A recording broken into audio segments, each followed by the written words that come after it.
Sargent, but first he'll have to get past Peter Mandelson. I was cheering for John Sargent on Saturday with, I have to say, a degree of envy. Is Peter Mandelson going to be on Strictly Come Dancing? Is it a possibility? Well, it would be nice to be asked. I think I've got the hang of this. The tune needs a bit of help. We need a bit of help too, John. Anyway, our thanks to you and to the dancers and the Arthur Murray Dance Studios in Baker Street in London. And you know, I think Peter Mandelson wants to do it. He really wants to do it. Anyway, let's just get rid of this Strictly Come Dancing business. I mean, look at the political reaction to John Sargent. We've had David Cameron saying, quote, along with the rest of the country, I'm devastated. We've had Peter Mandelson. He's become the people's John Travolta, and he should be a fighter, not a quitter. Where did we hear that? Jim Murphy tonight, apparently on Question Time, has called for the judges to be sacked. What's it all about? Alfie or Diane?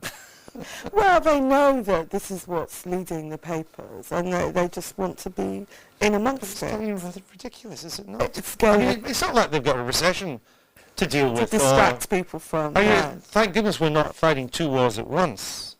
It is a little bit silly, I think. What does this tell us about our political culture? Right, it's a brilliant combination, isn't it, of the judges of Strictly Come Dancing taking their little competition far too seriously. Oh, yeah. I mean, they said it was being turned into a pantomime or something. Well, of course it's a pantomime. No, it's ballroom dancing. That's what it's meant to be. And on the other hand, politics just not being taken seriously at all. You know, I was in the States last week.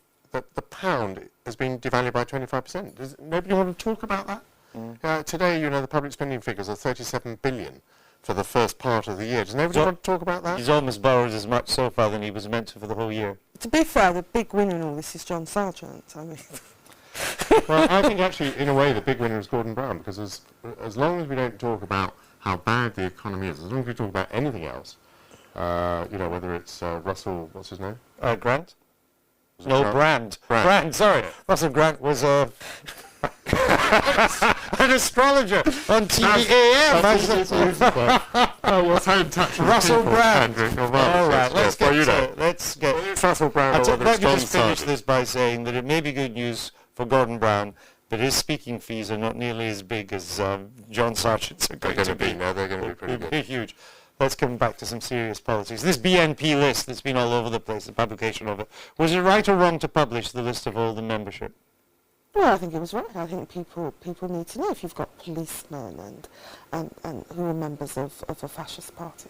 But why shouldn't someone who belongs to the BNP, which is a legal party, runs for election in this country, why shouldn't you be a member of that if you're a policeman or a prison officer? People should certainly know if you're a fascist and you're part of our law enforcement agencies, because clearly, if you ever looked at... I got a booklet through the post of the BNP. Extraordinary. Really? What was it? What was the line now? Well, basically, it's the line the BNP always has, that we're being overrun, that the crime is all due to these black people. And I mean, you wouldn't have confidence in a policeman if you were a member of ethnic minority, if you knew he's a member of the BNP. I think you just switched like a paso doble there by saying, to begin with, we can't have members of a fascist party as policemen or prison officers, to, well, at least we should know, which is a different thing. Well, it's a related thing. We should certainly know. And in my view, no, you shouldn't be a policeman if you're a member of the BNP. But interesting, on the Daily Politics yesterday, Michael Howard agreed with Diane. What's your view?